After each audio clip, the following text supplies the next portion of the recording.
Un dels punts més alts del nucli d'Olost és el turó de Sant Adjutori, on se situa l'ermita del patró del poble. Des d'aquest mirador natural hi ha unes vistes impressionants de tot el territori i és fàcil veure, en un dia clar, la silueta de Montserrat. L'ermita es troba a 623 metres d'altitud i es va acabar de construir el 1717.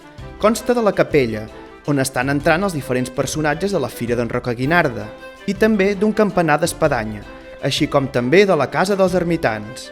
Es veu que fa anys la gestionaven dos administradors que, gràcies a la recaptació d'almoines, van aconseguir fer un petit fons per a fer obres de reforma.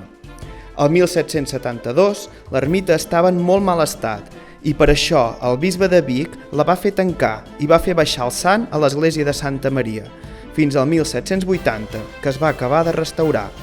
L'última reconstrucció data del 1989. Aquest és un espai ideal per acollir diferents celebracions, però una de les que no falla cap any és l'Aplec de Sant Adjutori, que coincideix sempre amb el primer diumenge de Pasqua. Com que és un dels punts més alçats d'Olost, també s'acostuma a venir a l'agost per veure com cauen les llàgrimes de Sant Llorenç. Segur que els personatges de la fira avui estan ben satisfets d'haver arribat fins aquí per admirar aquestes vistes. Esperem que vosaltres també les pugueu gaudir.